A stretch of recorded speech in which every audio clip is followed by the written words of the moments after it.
kita akan menggambar histologi daun dari dikotil. Kalau kalian membayangkan daun itu ada yang menghadap ke atas dan menghadap ke bawah, maka nanti kita akan melihat penampang histologi daun dari samping. Jadi pada bagian atas akan digambarkan bagian daun yang menghadap ke matahari, dan bagian bawah akan digambarkan bagian daun yang menghadap ke pusat bumi.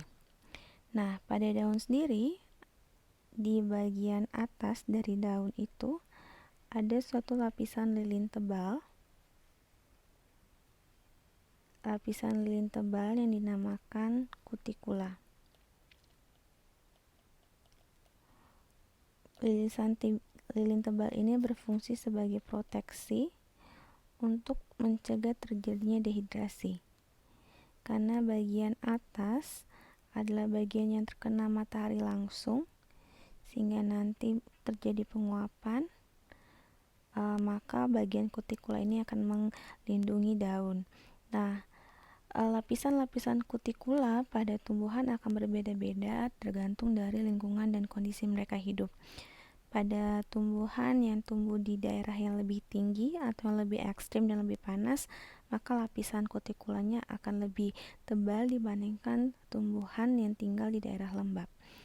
Lapisan kutikula tidak hanya berada di bagian atas dari daun, tapi juga ada di bagian bawah. Namun, tebal lapisannya tidak lebih tebal daripada di bagian atas.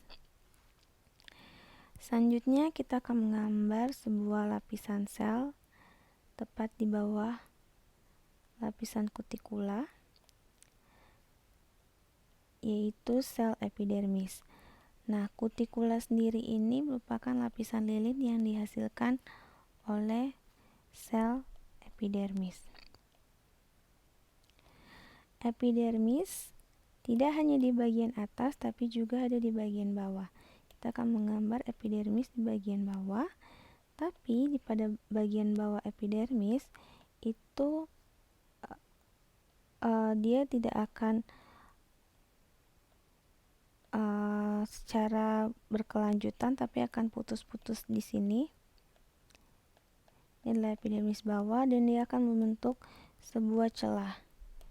Nah, celah ini kita akan menghapus lapisan kutikulanya.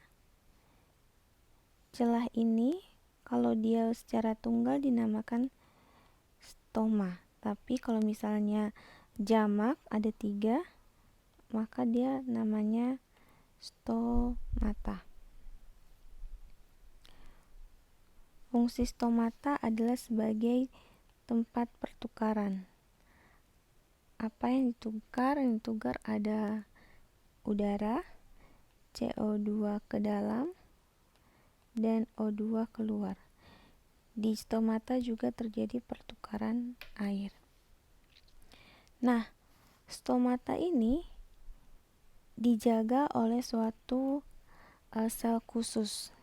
Pada stomata, sel yang berada di stomata itu dijaga oleh sel khusus namanya sel penjaga.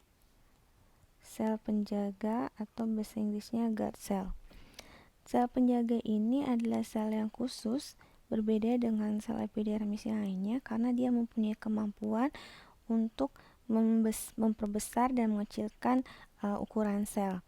Kalau misalnya kita membayangkan dua sel penjaga ini dalam suatu kondisi tertentu merubah ukuran sel dan menjadi besar, maka celah stoma ini akan tertutup. Nah, kemampuan dia untuk memperbesar dan mengecilkan ukuran sel ini akan mempengaruhi kapan stoma akan terbuka dan kapan stoma akan tertutup. Biasanya pada kondisi ekstrim, stoma akan tertutup untuk mencegah terjadinya keluarnya udara dan air yang dibutuhkan oleh organ. Selanjutnya kita akan mengisi bagian di tengah. Di bagian di tengah dari epidermis ini itu ada namanya jaringan mesofil. Meso artinya di antara, fil yaitu daun. Jadi di tengah-tengah ini akan diisi oleh jaringan mesofil. Jaringan mesofil sendiri ada dua, itu jaringan Palisade. Jaringan Palisade, Palisade itu artinya side by side atau bersebelahan. Jadi jaringannya tertutup rapat. Mesofil Palisade. Di Palisade ini terdapat senyawa klorofil yang tersebar. Nah, kita akan gambarkan klorofil. Di bagian bawah jaringan Palisade ada juga jaringan mesofil yang bentuknya tidak beraturan, seperti lingkaran-lingkaran seperti ini. Dia terlihat seperti sponge, sehingga dinamakan spongy mesofil. Kalau dalam bahasa Indonesia namanya jadi bunga karang. Mesofil bunga karang atau spongy mesofil. Di dalam mesofil ini juga terdapat klorofil. Nah, klorofil sendiri dibutuhkan pada proses fotosintesis. Oleh sebab itu, fotosintesis juga membutuhkan sinar matahari. Oleh sebab itu kita bisa melihat jaringan mesofil Palisade yang memiliki lebih banyak klorofil karena susunannya rapat berada di bagian atas. Karena sinar matahari akan diambil dari epidermis bagian atas, kemudian reaksi fotosintesis akan terjadi di sini. Namun klorofil juga dibutuhkan untuk fotosintesis yang terdapat di bagian bawah, karena di sini akan terjadi pertukaran udara dan terdapat saluran-saluran di sini. Satu lagi yang akan kita gambarkan di sini pada bagian mesofil